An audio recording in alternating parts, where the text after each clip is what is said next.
Welcome, dirty peasants, to episode 57 of Wartwood Gazette, the Amphibia Podcast.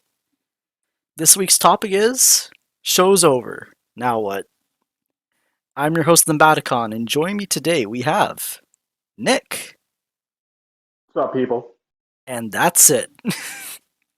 So, Yeah. this week I just wanted to take a little breather before going back to the season 2 episodes, and we have a couple left, and about 7, and I really wasn't in the mood to go from the hardest thing to the planner's check-in. Oh boy. But yeah, a couple of topics I wanted to cover were, I guess, a little bit more thoughts about the finale, how the fandom's reacting to it, how the fandom's going to react to it in the future, and then maybe a little bit of like, how is like how's the animation community or just like television fans in general or general audiences going to look back on Amphibia and like, what do we do now that the show's over and like what's its reception going to be like a few years from now. But news this week, probably the time this recording is uploaded, there's the Cartoon Universe interview with Matt and a couple of the Amphibia cast members. We also got a poster after The Hardest Thing featuring the girls and their calamity powers and a couple of the Wartwood Resistance. Wally finally got his poster, which is great. Yes. And like the crew members were like posting all of their boards and color palettes, and TJ Hill posted music, and it's all like a lot. And Matt also mentioned like he just put a little like Matt's been a lot more active on Twitter now that the show's over. Yeah, it's awesome just seeing him go on a hinge, like posting all kinds of stuff you never see him do on the shows, man. Yeah, like nothing held back, and he made like a couple like tweet threads about how like what you could do for about the show and promoting it. And he would love to do more with Polly, which is great, especially after her new design by the end. Yeah. So I guess starting off with the finale stuff, Nick, I know you weren't here for the all in recording, but I know you kind of like snuck in some of your thoughts in during our the hardest thing discussion. Just what were your general thoughts on all in? I mean, I just thought it was awesome. Like this was meant to be our big battle portion of the finale, and it was everything I wanted from it pretty much. Like the plant just got to shine, and got to shine. Sasha got to shine. Like Mr. X and the parents got, and like yeah, the Booters got to shine. It was just it's really awesome. Like, and I was always like, and my favorite part is, of course, Andrias is Andrias, right? Because I was just always so into how they were like a foil for one another ever since like Andrias really revealed more of its backstory and true colors. Like that has always been in my mind. I can slowly see season three developing on that, right? Because Anne really became connected to themes of like forgiveness, redemption, like trust, camaraderie in 3A, right? And then that blossomed in 3B as they slowly raised an army together. So it just made it even clearer to me. And I was just so excited once I saw that promo. And Andrea said, wait, yeah, what about our rematch? I was like, fuck yeah, I was so damn hyped. And yeah, that's easily my favorite part of the episode. They delivered so strongly on that. And I don't like. I guess where most of my praise of the episode will go, but damn, it is incredible. Like everything is on point with that episode, and it's just yeah, like, everything I wanted from like a 48-minute action-packed episode of Amphibia.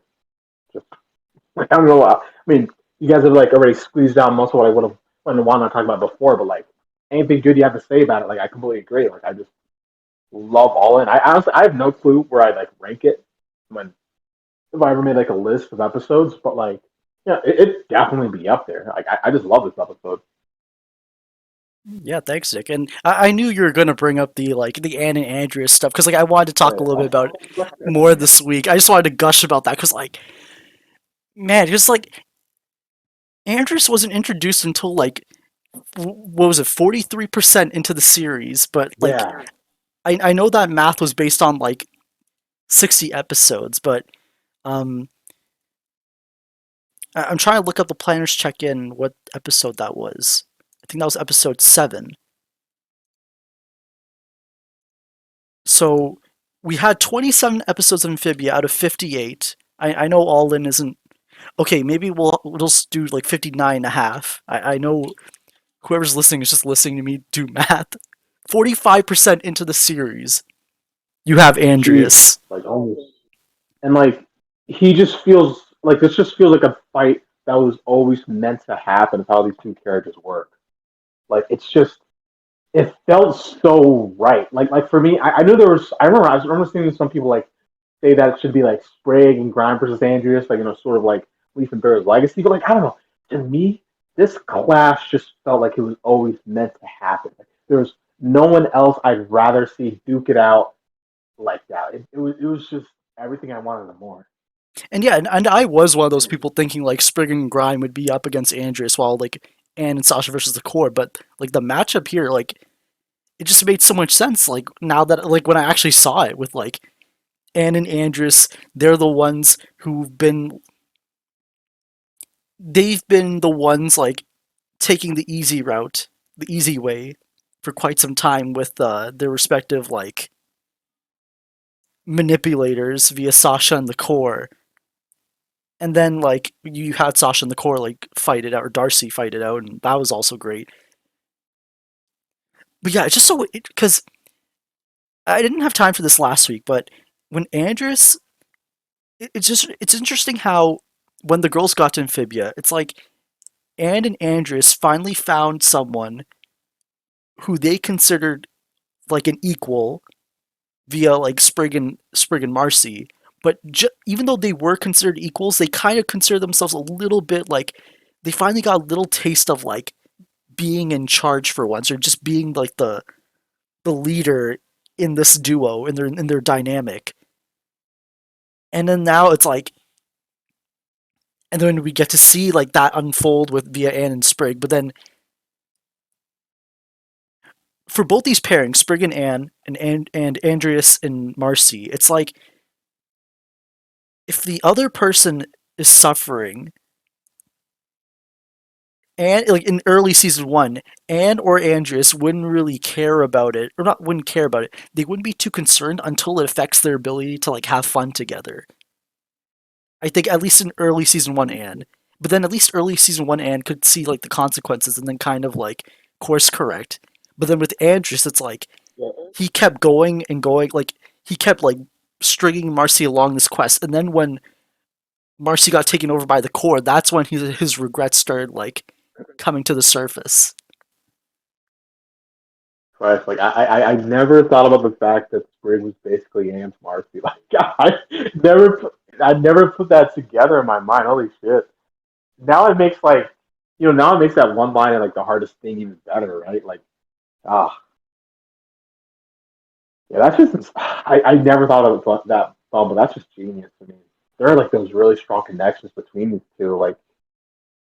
Man, Yeah, yeah, the I Anders. go, I feel as time goes by, people are gonna start talking about the Andrus and Anne stuff a lot more. I think that's gonna be fun to see unfold. yeah, because I have not really seen this sort of spoiled. I mean, I never want to. I don't want to put Amphibia on a much greater pedestal than anything else I've seen. But I don't know. I think it has been a while since I've seen a show really, really, really try to hammer in the foils between its hero and their main villain like this, and just I don't know. I feel like I haven't seen a cartoon fight that's excited me this much as seeing Anne duke it out with Andrew. If I'm being honest, like yeah, I'm trying to rack my head here. I don't know. There just hasn't been one that's ever felt this right to me of how it's been developed. Because I mean, this I feel like yeah, the part of that just comes from the benefit of Amphibia being a pre-planned story because these are like I know Andrews wasn't introduced in season one, but like to me, it felt like this fight was destined to happen ever since the start of this series. Because just her growth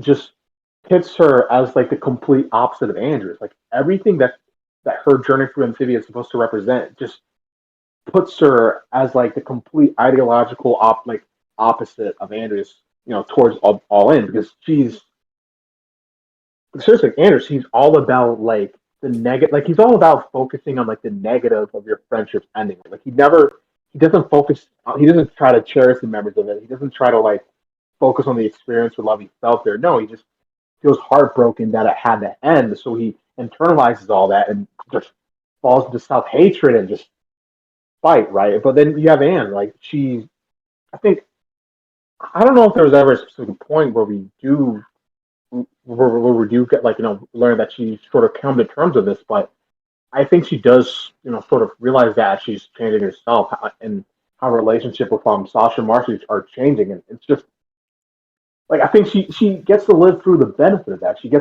learns to understand that's just part of life, and it's always been like that since season one. Like it's like I have complete faith that Matt always planned the story like this because he's a planner. He's admitted himself he's a long term planner. The whole story was mapped out before the show even aired. I'm just I fucking love this fight. I love these two. Yeah.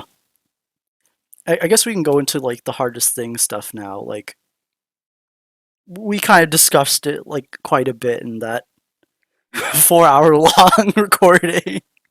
Right. Yeah. But there's still so much to like unpack though. Like I wanted to talk about the prophecy stuff first because like we all kind of saw how like everyone thought about the prophecy, like everyone acknowledged it. It was fun to fight, and then everyone focused on like the more emotional the stuff of the episode, which is nice, I think, because it's like we appreciated like the flashy action, and then we like went to focus on the substance of the episode, which I think Yeah. is good to. It's good to know like the fandom kind of like gravitated towards that. And Mm-hmm.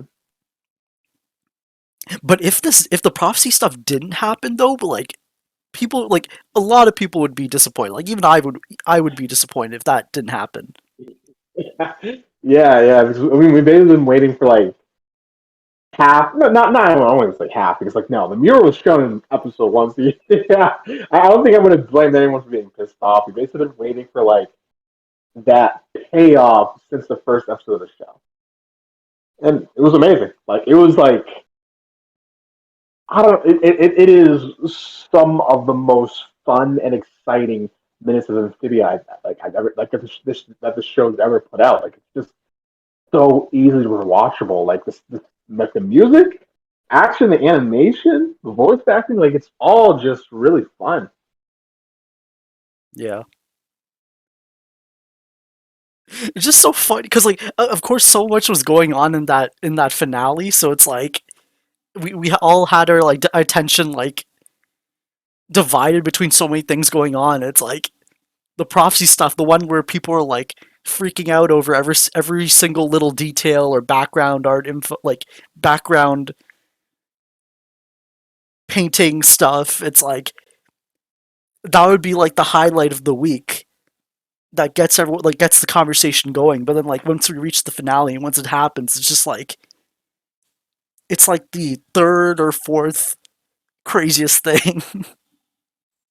Yeah, like man, like there's just and honestly, I am pretty happy that it went down like that because I know like I know like the fandom really loves Laura, but I'm just happy that there's more that the more I'd say like representative side of Amphibia got most of the attention. Like that's what I'm really happy about here because in like like in a bad version, like a parallel universe where there wasn't good. I don't know. I'm trying to be nice about this, but No, you I'm don't just need to be nice about it. yeah. I don't know. In a parallel universe, like there'd be more discussion over all this super anime power junk, like over like this show trying to put down the strongest message it ever could. Like I'm just happy that it turned out like this because I don't know how I'd react if like I saw so much discussion of these girls basically turning into Super Saiyans above like the emotional climax of the entire show. Like I don't know how I'd even be able to process that. Yeah, and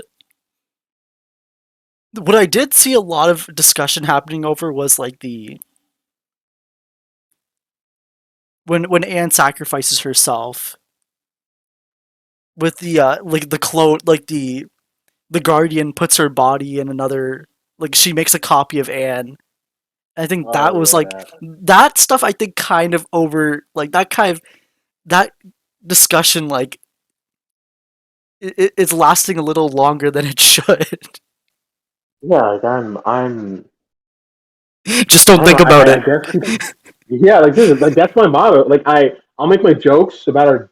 I mean, she technically is a clone, but I'll make my jokes about that. But like, I do believe yeah, people are taking like the discussion way more seriously than I ever thought they would. Like there's actual like existential debates on whether or not this is the same and no whether or not no like I feel like okay I will admit I do feel like the show kind of shot itself in the foot here by making um Anne's birthday the same day of the battle because now people are thinking oh what this is the birthday of the clone is this what's going on like fuck no like, that's blown like oh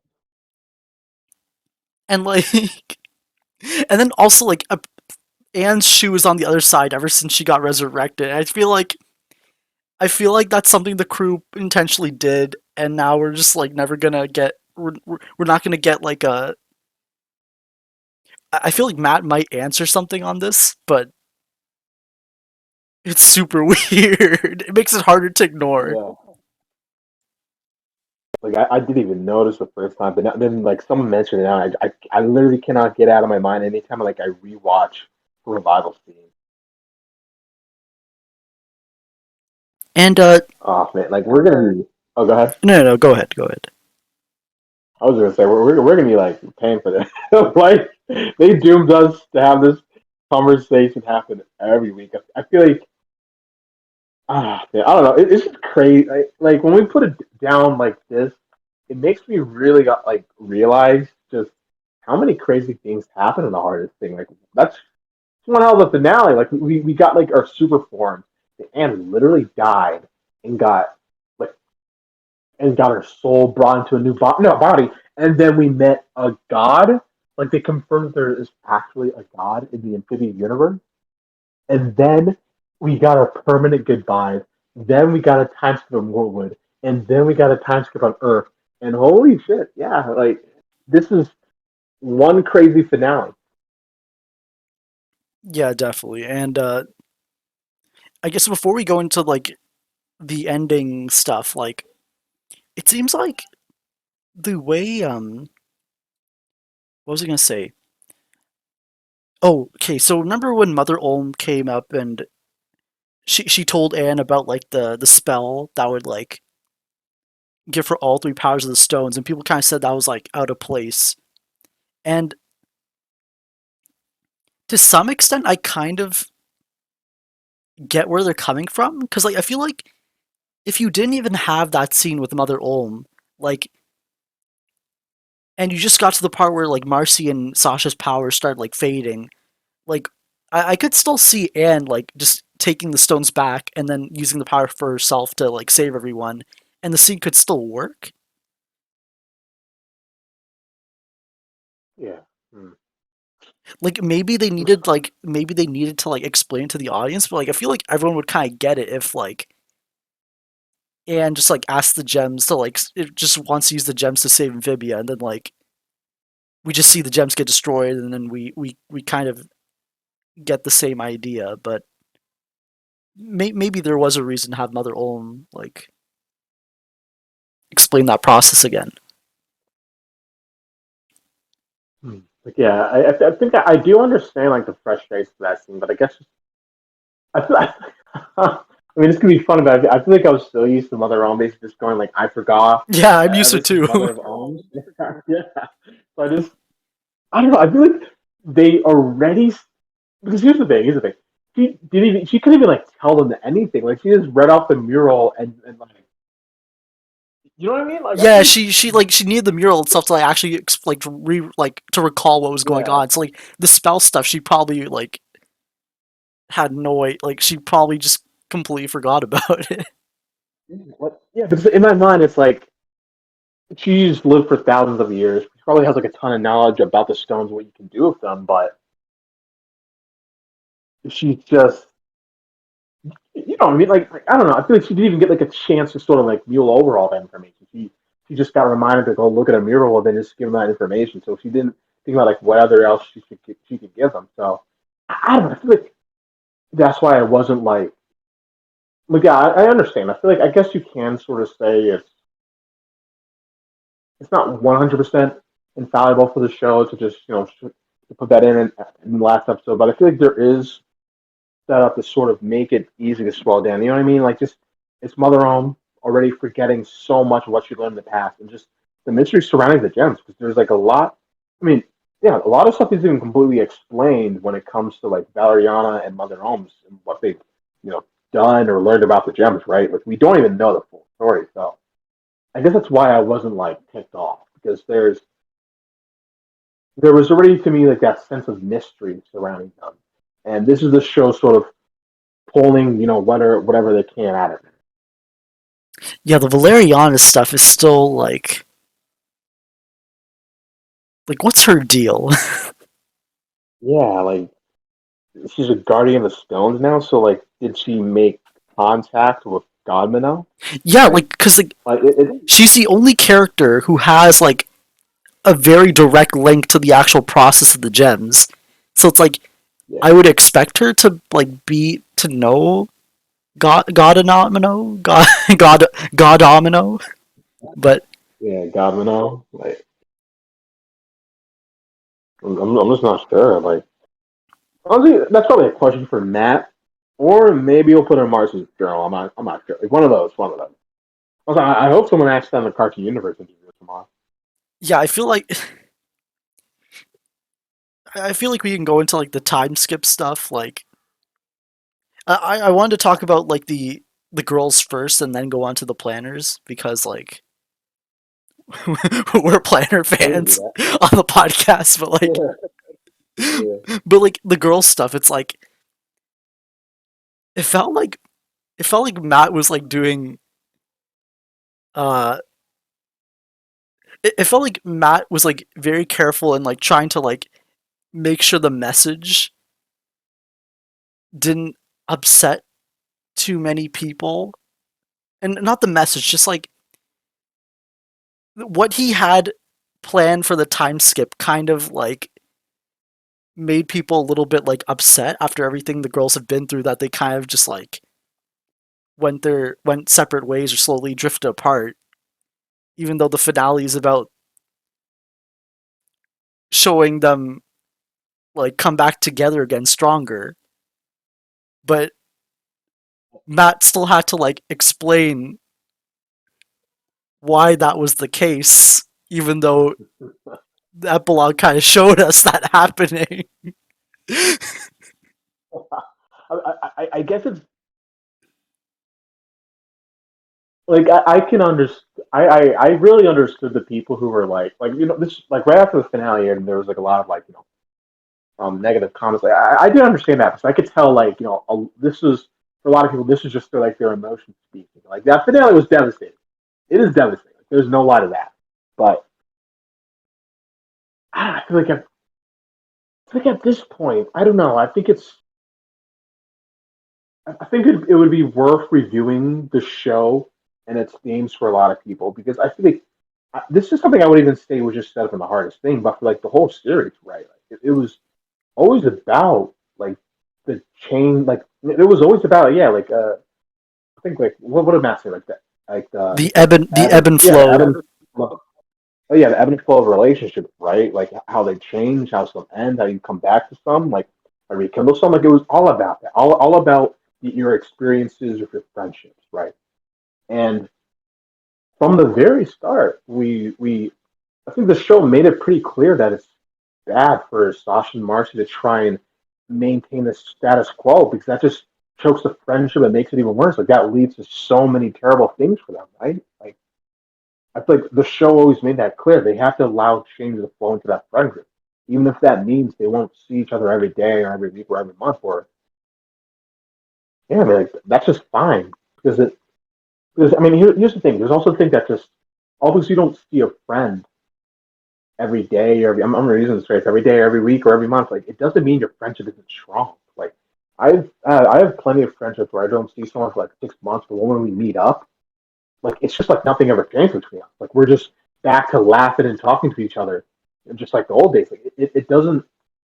So I guess for me, it just I just what I saw with the trio was the show just acting on what it set up.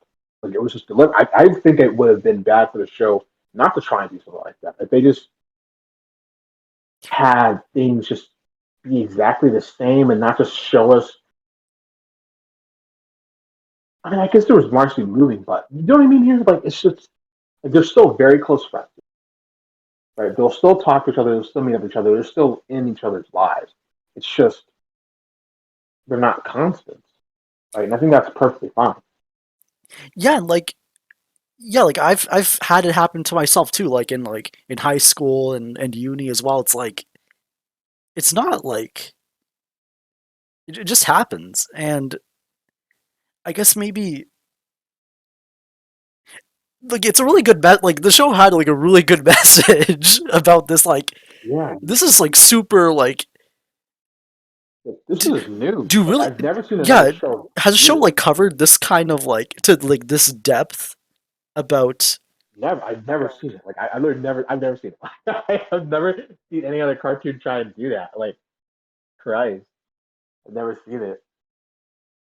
Like I've seen, I don't know, because this really does feel like a unique and powerful message to a lot of people. Because I've seen it from like I've seen it on Twitter. People just saying I really enjoyed Amphibia and its message at the end. Like this is really touching me. Blah blah blah. Like I've read lots of posts about that, and it's just like I'm not trying to like create. I'm not okay.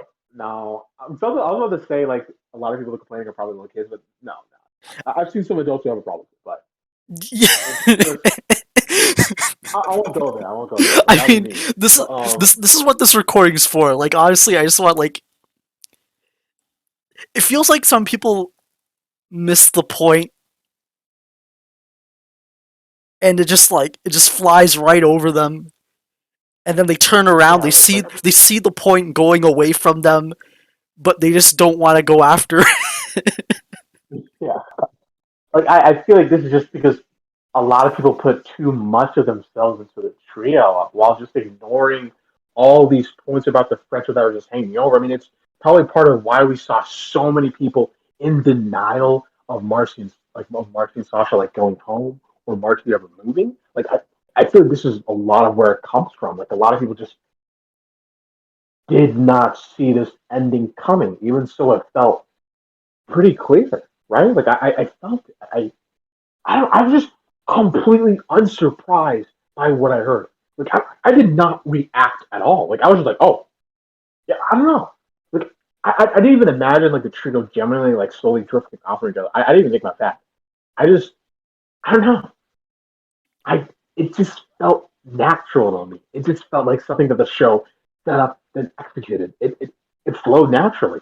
So I don't know. I do feel like there are some people I've seen who don't fit into like the categories I'm setting up here, but I'm sorry, but like a majority of them, it just screams to me, wow, you got yourself way too invested while ignoring everything about that group. Like that's just what it screams to me.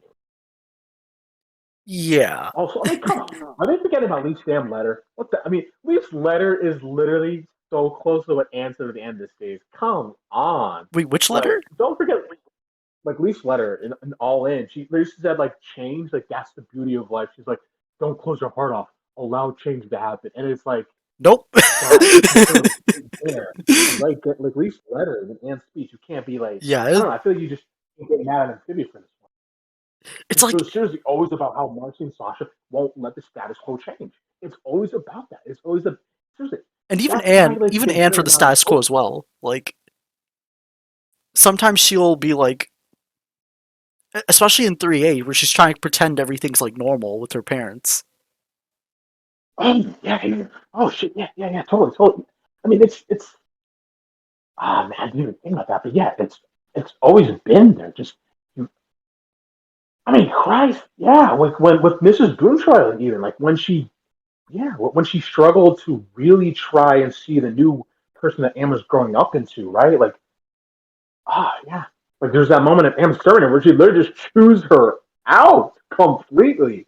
She's like, she's never gonna grow up. This is the same Anne Boonstroy forever. Like, Yeah, but that's yeah, I don't know. It's always been there, right? Like the ebb and flow of your relationships. It's always been a theme in Amphibia, and I guess like maybe was it too subtle? Like, is that the problem here? Was it too subtle, or I don't know, Nick, because it's like it feels like people complain when the show does have like a very clear moral of the episode, and then people are like, oh, like it's just the same like it's the same like moral of the story, whatever. And then we get something a little bit like slightly more complex, and then all of a sudden it's like people are freaking out. yeah, Jesus Christ! Like we people are like, oh my God, look at this unambitious, sitcom stupid frog show, and like they pull off something so unique and powerful that you've probably never seen in any cartoon before, and it gets this sort of reaction. Come on, I don't know. Like maybe this is a case of people also underestimating this show. I feel like they're like, what the fuck is this? This is just a funny frog show, right? What is this? Like, they're not supposed to make me feel things. I don't know.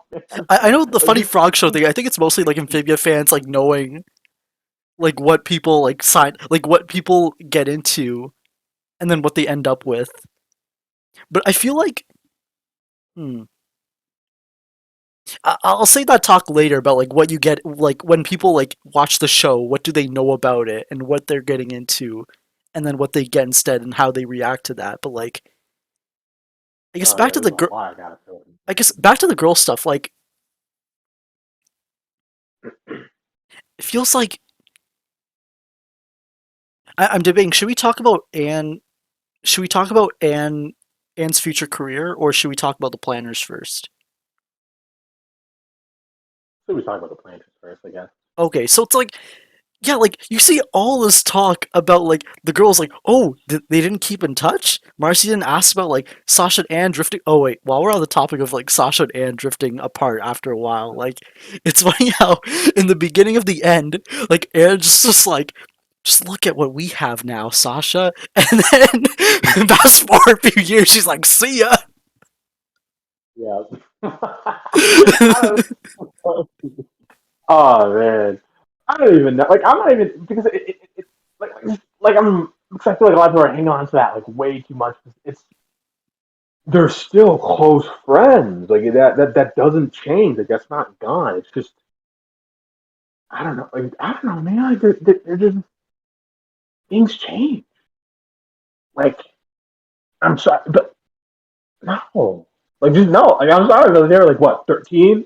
Yeah, they're 13. Like, when you said that fucking 13. Like I'm what like you think that was like a marriage proposal or something? Like no, they can't be in each other. They're not going to be in each other's lives forever.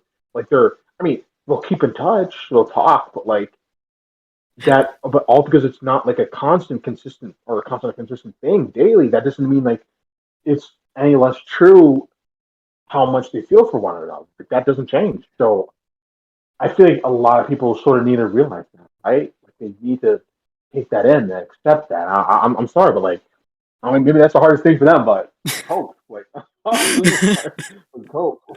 I mean, like I'm a little bit sympathetic because like the friends I made when I was like 13, like in first year high school, like I'm still close friends with them now.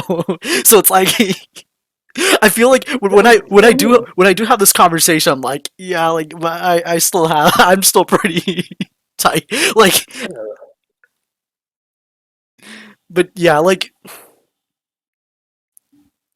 and you see, like, you saw how much like people were like talking about the trios and their interactions between the 10 years, and Matt kind of like assuring people like, oh, like they still like talked once in a while. They're still young. There's plenty of time to like make more memories, and it's like, and then you saw these people, like, you see the people in the fandom like kind of worried about this trio, and then I'm in the corner like silently like mourning the loss of like Anne and the planners. Yeah, what the It's fucking like crap? it's Like, I like was the like girls trying the to get girls are myself on not the to be same pissed. planet. They have Wi-Fi. Like, Yeah, God, I've been trying to get myself not to be pissed off about that, but Jesus Christ, are you serious? Like, we just, I only saw like one person on Twitter who actually got pissed off of it that the AM was separated from the planets permanently. But then everyone's talking about the fact that the trio aren't like best friends or whatever anymore, and it's so fucking. I'm sorry, but I'm not no, gonna. it's fine. That's It's fine. That's what this week is for. that's so fucking stupid of me. Like, Jesus Christ. They can still see and talk to each other. And lost that of the planters. And yet people are acting like the trio, their ending is the most emotionally devastating part of the episode. What the hell? What the hell? Like, It's like, anyone to the show, did you just forget this other cast? Like this other group of characters? Like, what the hell? and like I just don't understand it. they're not even in like they're on the same planet, and they're also like, I think they're in the same country too. Like, Like, Marcy was said to fly in multiple times with Matt, right? They still saw each other. Probably, I don't even want to say we could have seen each other monthly or some shit. Let's be honest, I don't know. Like, they definitely saw each other way more it's like than it's like yeah. Sprig can't send a text to Anne now. Like, what? Like, is it okay? Like, that's the most like broken part of the episode. Like, They'll never see each other again. Like, they will never see each other again. And yet people are like, "Oh my god, what do you mean they drifted apart after a year? You can't. What do you mean that? What? like, What? I just don't get. It was, and how it was hopeful by the end. Like, the trans relationship was treated as hopeful. They got that new BFF photo. Like, is that not like? Are they really that? Like, I don't know. Why do those 10 years make people so salty? Like, I just don't get it. Like, you know, do they really think the trio were going to be BFFs? Oh, they did, didn't they? They really thought the trio would be like BFFs after the show ended. They probably did. Yes, that's probably it. Because I swear to God, there are too many people saying Marcy wouldn't move. No. Yeah, there are too many people saying it would be cruel to have Marcy move. There are too many people saying that Marcy saw Samantha probably stay in Amphibia. There are too many people like oh, because this was something I never ignored. like, whoever's listening to It, us like rant right now, it's like, uh, for the actual episode discussions, like, Nick and I try to keep ourselves like, we don't talk about the fandom too much because we want to focus on the episode itself. But like, we're not talking about an episode this week, so yeah, we're just popping off right now. yeah, that's fine. That's what this week is for. That's why I didn't invite anyone else on, so I could keep myself in check. But Like, I always told myself like I'm gonna be because I always told myself it's completely fine for how people it's for what people choose to focus on when they come into a show, right? Like that's it's completely fine for I think I've accepted that a lot of people will always value the trio more, even if like I think that's okay to like a certain character, but this negligence has never been louder to me than the finale. The planters, they received the heartbroken, painful, hard to swallow ending. Then the girls, they get the we literally told you this was going to happen ending. You should have seen this coming ending. And it still ends hopeful for them. And people are mourning the trio's friendship when it did it like when it was still there. Like they're mourning something that never died. then they look at the plans and you're like, oh, well, that sucks. But look, But it's frustrating. yeah, it's It's frustrating. But frustrating. Nick, we got to keep in mind like our bias. Like we're the ones watching. Like we're watching the people reacting on like Reddit, Twitter, Discord. Imagine like the demographic, like the 6 to 11 year olds who are watching Amphibia for like Sprig and watching him like depart from Anne. Maybe like I feel bad for them because Yeah, but yeah, maybe who knows? Maybe in like 5 years, 3 years, yeah. I think maybe we have to wait for like the younger ones to like grow up and kind of like carry over their appreciation for the planners, and then maybe right. maybe they'll kind of like catch on, like maybe they'll look back at the trio stuff and be like more interested in that, and like but they'll still have the planners in their heart. I don't know. That's just me like being hopeful. Yeah, I don't know. I mean, it's just But the planner stuff, it's like it's always I've always been able to tolerate it somehow, even during 3A when there's so much slander. But like, this is just my tipping point.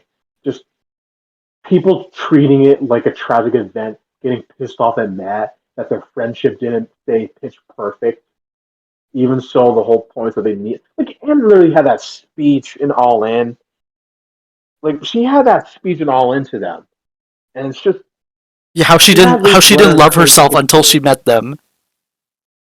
yeah, and just God, and this is what she told Marcy and Sasha. Like, come on, that they need to let this happen. They need to let whatever change comes your way just flow naturally to them, right? Like they can't. Yeah, and then it cut to They Sprig can't after they're all like yeah, embracing. It cuts to Sprig like realizing like the hardest thing is happening soon. Like yeah. People are just ignoring it. Like they're just, and I feel like it's.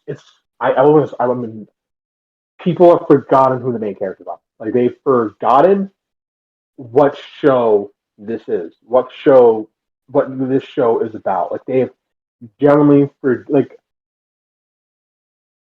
that's why like most of like the emotional beats and the hardest thing like it goes to the planters because this is the ending of their relationship. Like this is like the end, and that's why I feel like a lot of people forget. Like I don't know. That's why I just feel like there's just so much hyper focus on the trio. Like they just I feel like there are so many layers to why the planters just get like overshadowed that we can go over, but it's just disappointing to me. Like you can prefer the trio over the planters, but come on, a lot of this is just pure negligence or just oh, I just want to pull up so that final scene of the hug with like the 360 shot. So that was animated by Hyun Min Lee, and she worked on movies like Frozen, uh, Raya and the Last Dragon, and Kanto. She's like she's I'm not trying to like discredit any like animators in like TV or film, but like she's like a film animator and she came on for this scene. And like you could like you can feel like the quality of that final goodbye. yeah, and it hurts. It really, really, It really really hurts, but hurts. it's And so then they good. linger on that Why? shot. They lingered on that hand, on their Yeah, hand separating like that. the music too, like it's just it holds onto your heart so painfully. It's it's like the perfect final touch. You know what I mean? It's like the perfect cherry on top. Like Britt just he just wants one last hug, just one last embrace, and it's just like you just see her face. You know, like she's just probably thinking like, "Oh, Sprig" or something. It's just, like, it's just so raw. Like, Yeah. it And hurts. I guess since we're talking about Anne and Sprig and Amphibia, we can talk about Anne and Sprig on Earth. And I know, like, so the show's like about change, and then the show kind of ends off with Anne becoming a herpetologist and working at this aquarium, working with like amphibians. I guess I saw comments about how like maybe this isn't, maybe Anne hasn't moved on, and like just like I feel like Anne has at least learned to separate. Like she's moved on, but she still carries that part of her with like that part of her in Amphibia with what she's doing now. I don't think it's like I don't think she has like an unhealthy obsession with it, especially with the way they like frame that final scene where the moment she's letting go and she's like putting Earthsprig like back in his exhibit and meeting up with the girls. Like it seems like the show like intentionally frames that moment as her like it's not like Marcy and Sasha show up and then she like just like ignores them to focus on the frogs. Like she has that like healthy separation. Yeah, like I just took it as what they're trying to say, right? Like that, even if you're not together anymore, like those that love, the experiences, the memories you had, like that's still a part of you, and I feel like that's what Anne has let feed into her career, right? Becoming a herpetologist. She wants to spread her love and memories of Amphibia to anyone who comes by. And honestly, I just already read the scene myself. Like I understand people like they don't want to make their jokes that like I don't know. I no, it's I think it's a fair. I guess it's a fair interpretation because it's.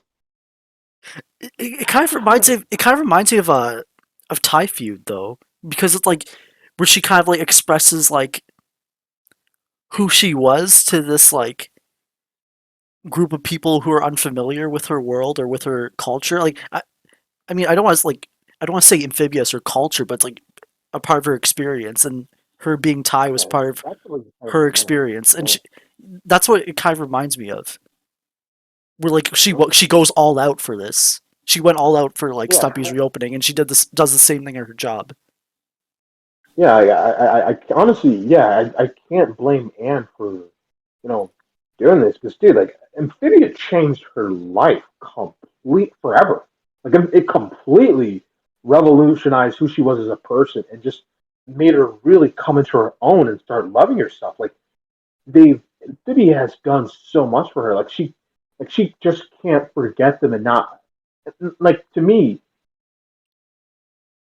part of the point was that what they shared will bleed into like the rest of their lives. Like that's how their love isn't gone. Like that's how their love is still there. And as someone who wears their heart on their sleeve, who is literally the heart of prophecy. I mean, I don't know. I just see these things as natural to her character. It's just I don't know. To me that was just a really good way to show that love was still there. Yeah, and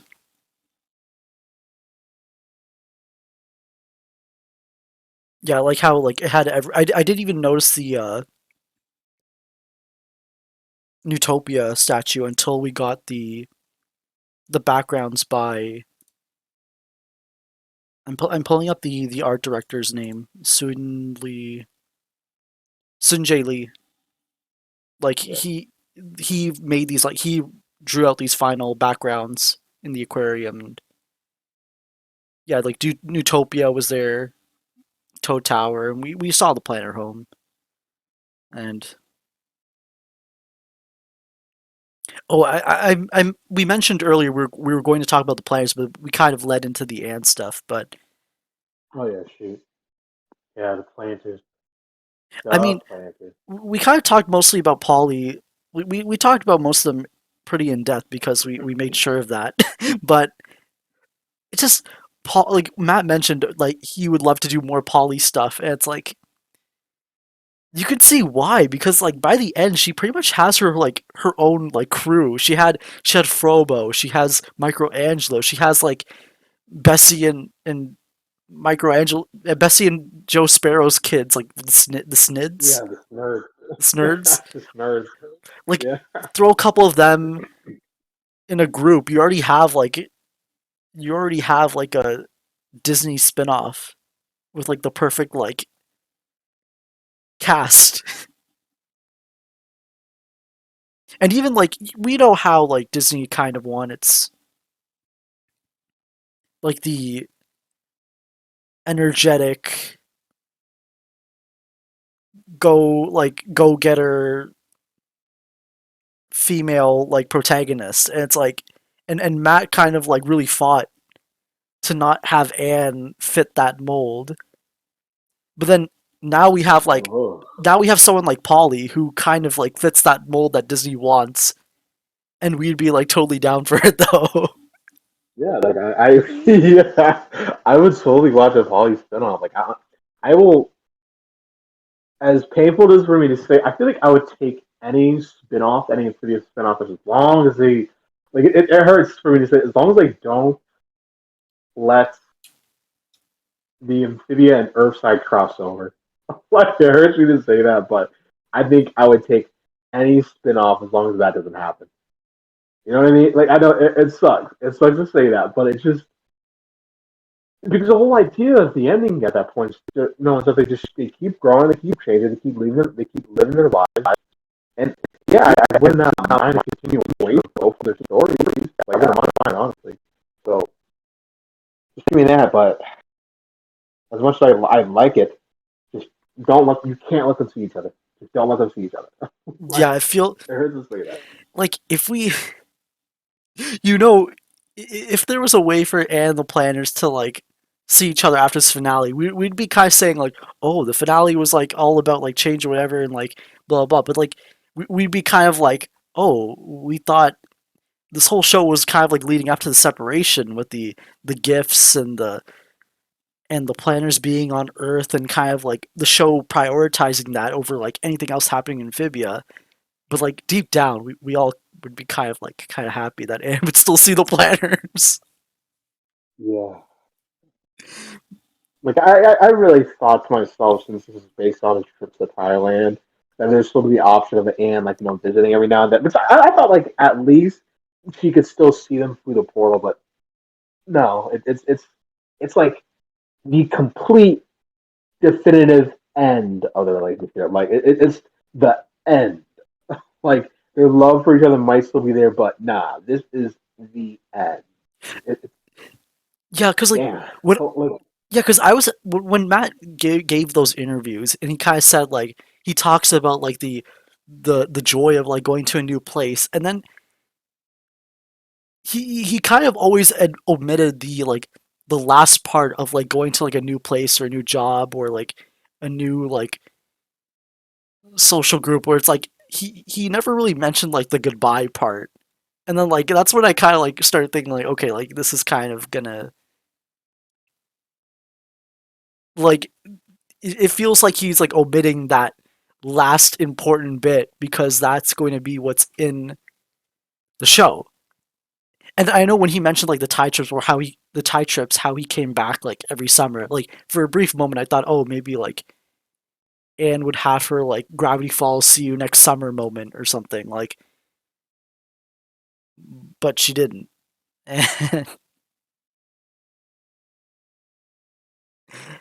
And I guess, is there anything else you want to talk about specifically the hardest thing before we go into like I guess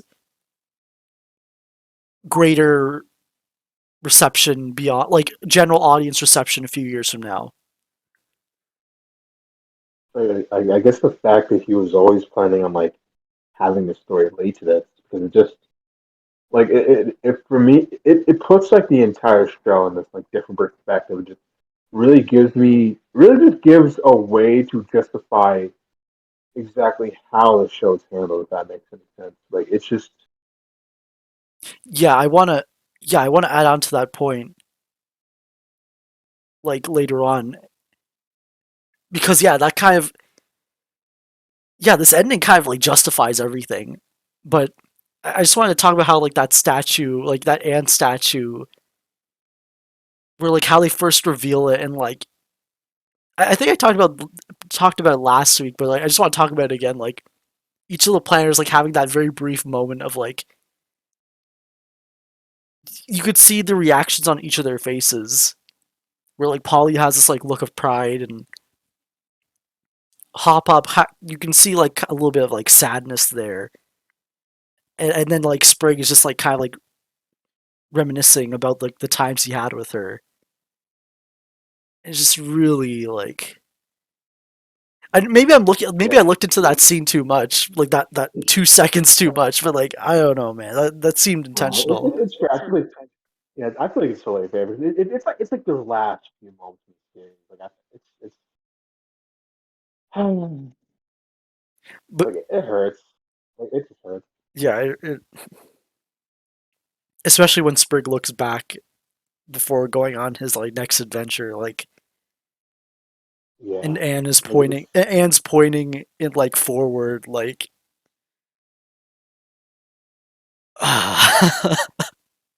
yeah. It's just it hurts. Like because we a lot of us came to this series for this. Like a lot of us did come to this series and fell in love with this little family and wow. And now they've lost. Well, I don't want to say they. I mean, they've lost. I'm just lost. Like, they lost like a cherished family member. I do because I always saw like when the planners and Anne came together, I felt like their dynamic, their like the family dynamic felt like a character in itself. And then we kind of like lost that by the end. Not the family, but just like the family interactions. We lost that by the end. It felt like we lost a character. And Yeah, like, it doesn't feel.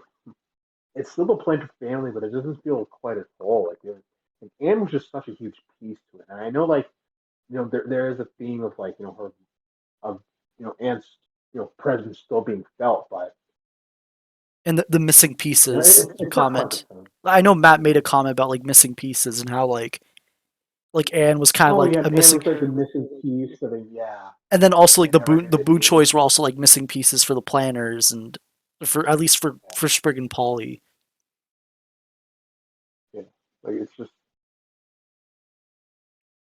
And you I do think can't let it's that go. I kind of it'd be interesting to talk to people about like because you remember season one how like there wasn't because the show was new and the bomb format there wasn't really many of us at that Yeah. time, and it's like it's really interesting talking to people who like came on during season one and like talking to people who came on during season two and three because it's like kind of it's not a bad thing at all. It's just really interesting how like we kind of have like different mindsets or even different ways we discover the series. Like I'm never going to have that same experience of like someone who found out like a kid got stabbed on a Disney Channel show and decided to check that out. Yeah.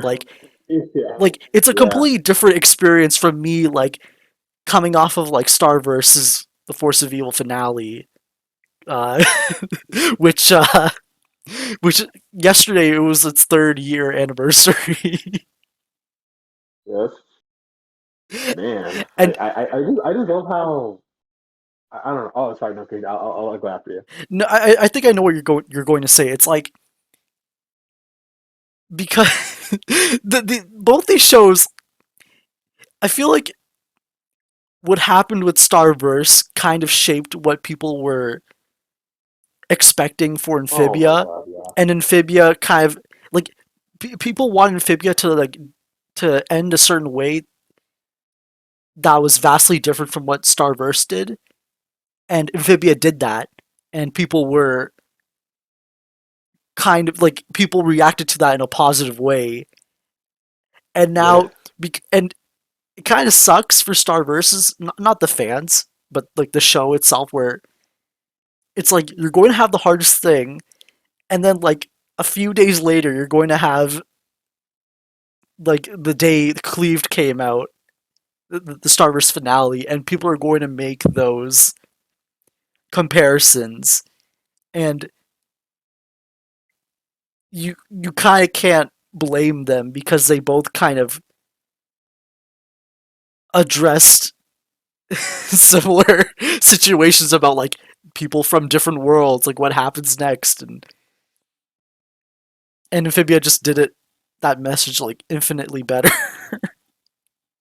Oh, there's just, I mean, Yeah, just like man, just talking about I Clean don't know. made you sleepy. Like, It's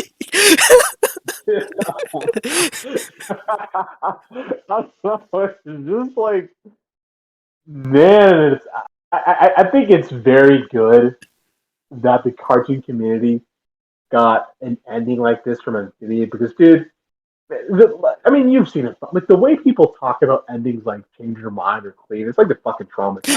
because I was.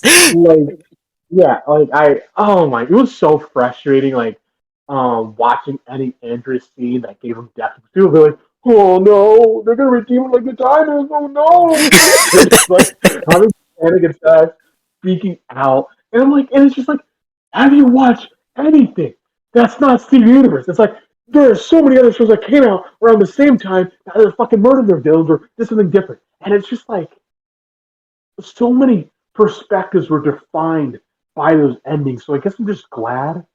I guess I'm just happy that Amphibia sort of reminded them that cartoons can end really, really, really well. And I hope that this just because I mean you saw it all throughout any season 3. Anytime there's like a small blunder, there would be so much doomers and so many like negative. Wait, are you talking about Amphibia? I don't know. Oh yeah, Amphibia. Like it's when we're going for season 3 because I feel like so much of this affected how people reacted to season 3 because so many people just feared the ending, feared how it was all going to come together. There's so much of that, and I feel like that's part of what fueled so much negativity because people just thought, oh, because Amphibia did this, it means it's over. It means it's going to suck. It means there's no way Amphibia is going to make everything turn out all right. Like there was so much of that. And because DuckTales, I kind of consider DuckTales kind of like a legacy show. So when my brain thinks about like the Disney TV animated timeline, I think about like Gravity Falls in 2016, the Starverse finale in 2019, and then the Amphibia finale in 2022. So it felt like people were like exhaling after like from what happened 3 years ago. Christ, yeah, like I'm telling you, I think Cleveland changed your mind really stuck. Like it really did something to the cartoon community because it's like two juggernaut TV shows that had huge followings that sort of dropped the ball by the end, and yeah, that defined. I guess it's sort of. I mean, I guess I can't give crap to them. Like because I guess I did. I sort of was in their shoes for a while myself. Because when I first started video, I was like, just give me something good, man. Give me something comfy, chill. I'll take that. Enough of the dramatics. And I feel like I guess that's what sort of attracted me to Infinity at the start. But I don't know. It's just Yeah, like come on, you guys could do better. yeah, just that it feels like okay, moving forward, I know you brought up season 3 as well. It's like you're going to have people who have the full picture now.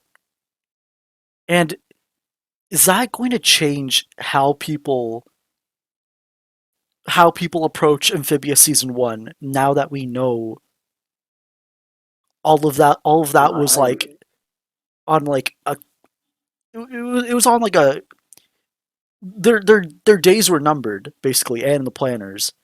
So do you think like I hope that people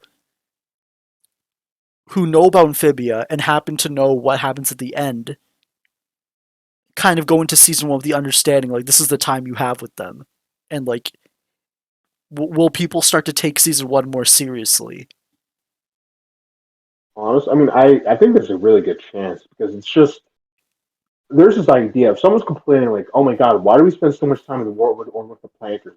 And they're just like, oh yeah, they're not going to see each other again after the show ends. Like it's over. And so it's like I feel like there's always that answer that'll be in the back of the mind. When they get to 3 and there's like, oh my god, another season of the planters are you serious? And you just think, oh wait, shoot, this is their last. Like this is their final season together. Like these are the final days they have with one another. And so I have faith. I have faith. Yeah, like I have faith too. Just like it's just sometimes I don't think people when they kind of like when they sideline the planners to focus more on the trio, I don't think it's done out of like disinterest. It's just done because they they're just not into it as much as they are with like the dynamic with the trio. And Yeah. Like there's just maybe yeah, okay, go I ahead. think they're just I think people who aren't as interested with the planners time together, it's like maybe they just kind of already understand it, and maybe they're not they understand the storyline or they understand the journey, but they don't really like find it as appealing. And like once you reach that point, then I can't stop you. But then if you're going to keep or if you're going to keep getting yourself disappointed, it's like over the lack of the trio stuff, even though it's been intentionally like it's been kept at a minimum, then I can't really. Yeah, yeah, It's like yeah. you get what you get what you're paid you get what you paid for. Like You can't really blame the show for that stuff at that point. Like it's well, I mean, yeah, people will I think call you're it right. they're not gonna blame the show. They're just going to call it missed potential. Like Oh that's yeah. those two words. Like that's that, you either love them or hate them. Like Like, I hate that so much because it's like I want to hate it, but having I know I'll have the temptation to eventually use them for something I wasn't satisfied with. Like Nick, you and I made this joke the other day how it's like for DuckTales, we're kind of like, oh, like where's Donald? Like Donald's like the heart and soul of the family, and it's like, oh, this is what it's like to be like a Sasha and Marcy fan. yeah, like that was in my mind. Like oh Jesus, I like it's like I agree with all you're saying. I think the trio they just bring like a certain something that a lot of people go into TV shows for and care a lot about. And then like the players just they bring their own weight, and I feel like yeah, a lot of people just aren't as into that. But yeah, it is frustrating when people talk about like lost potential to not have the trio take up like a bigger spot in the show. But I think I'll agree. Yeah, it would make for an interesting show, but like you wouldn't be making Amphibia better. You'd be making something different from Amphibia. Like it would not be Amphibia to have the show to have the trios take a bigger seat because it's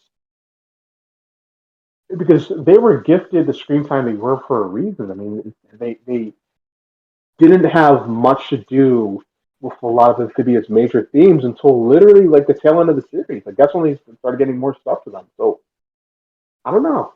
Like I never really know to tell someone. Like I'm sure it would make for an interesting watch, but you cannot tell me you would be like that's even Amphibia at that point. It would be something totally different. Yeah, it just lost potential, like missed opportunity. Like we never got the we never got the not resolution.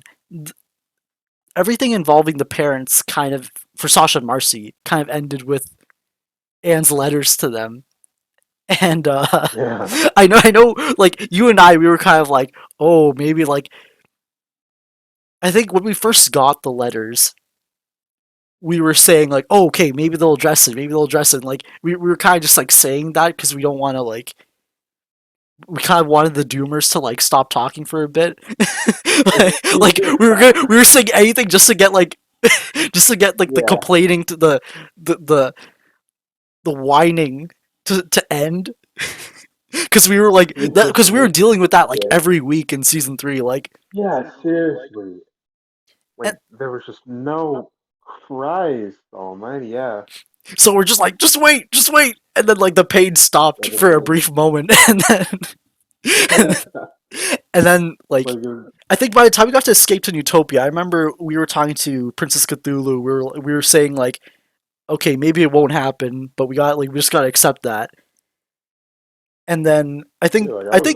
I think PC said like no, like they wouldn't they wouldn't introduce the letters if it wasn't gonna get addressed. But then it never really got addressed. Yeah, So never got addressed. we'll give him crap for that. But Yeah. I don't know. I mean, I'm like, I feel like I don't even know. Dude. I don't even have any. Like back when I did want the parents to appear, like it was for a perp. I don't know. Yeah, I think that's what a lot of people what I miss with the show. Like this is a show. No, because this I feel like a lot of it's just okay. I'm going. To, I'm like bringing like a different field, but like what I do notice is that a lot of people do underestimate Amphibia. They don't like they look at season one, and Chris, I'm just bringing in new topics here, but that's what I do fine. notice, part of what makes people look down at season one is the fact they just aren't fans of slice of life stuff, episodic storytelling. They just aren't fans of that. And so that makes them underestimate Amphibia and just completely ignore the level of thought that actually goes into season one. All the planning, all the scheming, all of that. And so, I forgot what we were talking about. The parents? Okay, yeah. So I guess for me, so I won't even like, I don't want to force anyone. I don't want to say I'm right, but I guess just for me, I'm just so used to like thinking about how Amphibia does things, how it has plans for things, how purposeful it is with stuff that with the parents, the only reason why I ever wanted them in 3A was just because I was thinking of how it could help develop Anne. Like, I was thinking like, oh, Anne needs some good, solid confrontation about Sasha Marks to figure out what she wants to do with them. But then, boom, we got that in 3B. So I was just like, I literally told myself, look at that in 3B, so I probably won't care as much by then. And then, in the beginning of the end, then the beginning of the end happened. My care, like my interest, just it died. Like it literally died. That was the only reason why I wanted them. But I do get why other people did. You're into Saucer Marshy. You want to see the parents. Like that's not bad at all. But you want to see them know their children are alright. That's not bad at all. But I guess just for me, I'm just thinking in like the frog. I guess I'm just trying to think of like a writer's perspective here. Like what would be like what would they add to the story that's not already there? And I don't know. Maybe you could argue that Sasha Marshy need like a stronger reason to get home, but it's also just like then I could just argue, do like the 13-year-old girl, they they either ran away from the lives on Earth or were ripped away from it. They literally just had to go for a whole ass war on another world that's not even theirs. Let them go home and rest. Like I would just say all that, but I don't know. I just don't care. Like Yeah, like I just don't care about the mom being there anymore. okay, like I know I know like in the past when people try to bring up like how the girls how some people think Marcy and Sasha might stay in Amphibia, and then in past weeks on the podcast I kind of like end the conversation there because I didn't think it was worth talking about. And I mean I still don't think it's worth talking about, but like I'm gonna do it now. It's like it just is so like really you didn't think Sasha and Marcy were gonna like I get like not everyone watches the show as like has like focus not focus like not everyone discusses the show for like 3 hours every week like we do and it's like Yeah, yeah. so it's like yeah like it makes like not everyone's going to like look at all these like themes everywhere and like take something from it in the moment. It's like you thought Sasha and Marcy were gonna go home like you thought like there was I feel I just repeated myself after like doing that entire talk but it's like everything leading up to the show, it's like Marcy ran away from home because she couldn't accept change and took the box because she was like she didn't she wouldn't stand up to Sasha, who her and Marcy probably like kind of like pressured her into stealing. And it's like all everything leading up to them getting to Amphibia, the show has like gone out of its way to show it was like the wrong thing to do. And it's like you think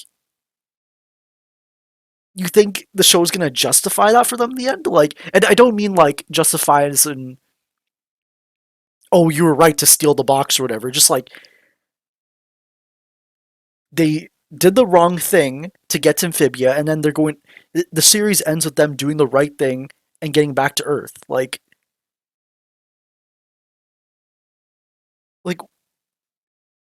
you thought Sasha and Marcy were gonna stay in Amphibia? Yeah, it's just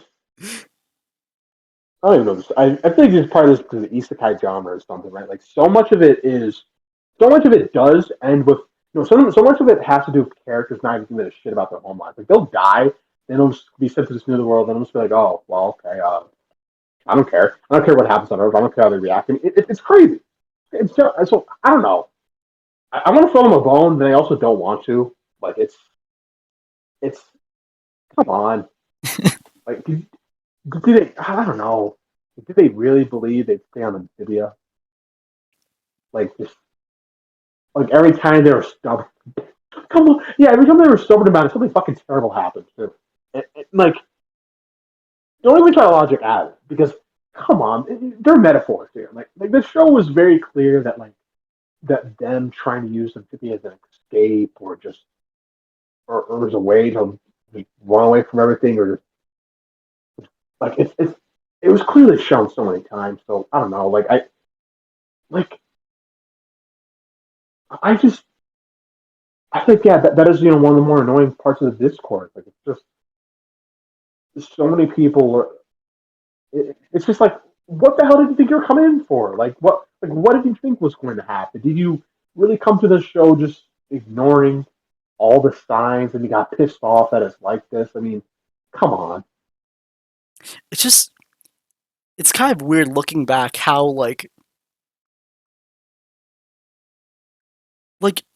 not season one and season three feel so like maybe it's like a recency like bias, but like season one and season three feel so much more interconnected with each other than season two with either one of those seasons.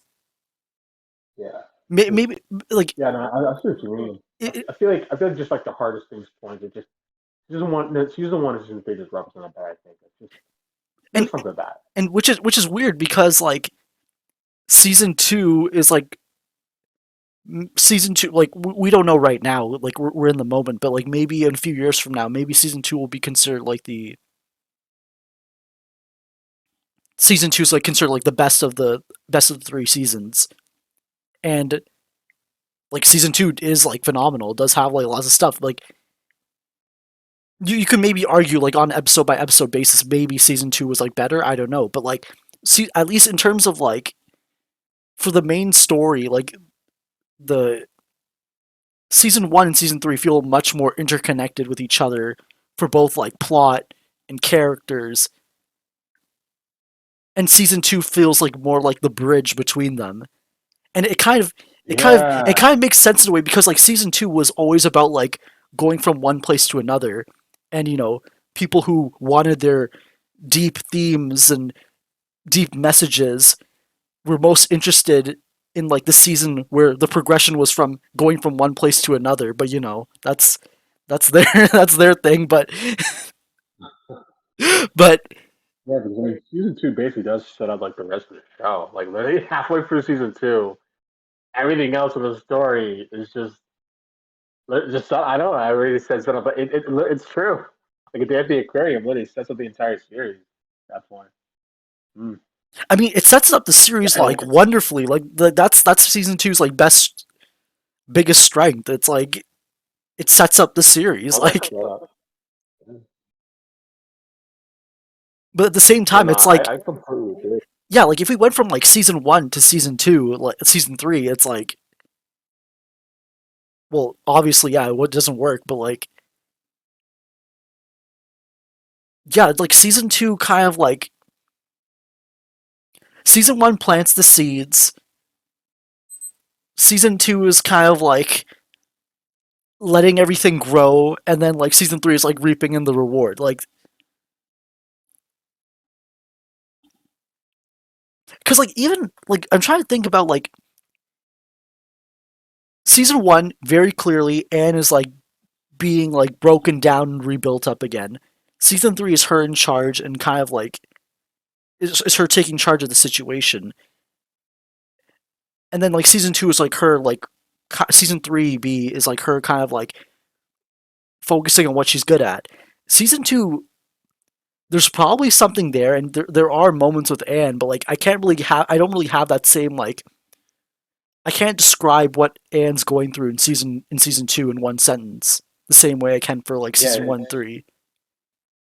yeah. Like I always felt that way too. Like it's hard to sort of establish an arc for Anne in season two compared to season one and season three because I think I feel like her arc does sort of take a pause in season two until like 2B, if I'm being honest, because it doesn't, because 2B is where like her a lot of her like reflection on her journey so far happens, where she really comes to her own and just loves what she sees there.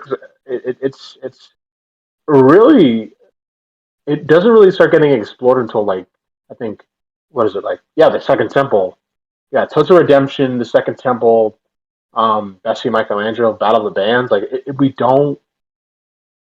we don't really get like another thing about Anne to bite down on until that portion of the season. Like it's really just about a lot of, I mean, season two. It was just, I mean, well, there was Marcy and there was yeah. We I had feel we like, had yeah, a lot we of had Handy Ann and Ann Hunter. That's what I can think of like yeah, immediately. But yeah. I think this is a good time. It's I just think we should probably wrap up soon. all Um, right, okay. no, like go ahead, like finish your thought. I don't know. It's yeah. I disagree with what you're saying because I feel like that's just thought I always sort of had in my mind. Like season two, it has like really awesome highs. Like some of the best storytelling right there. Like I love it.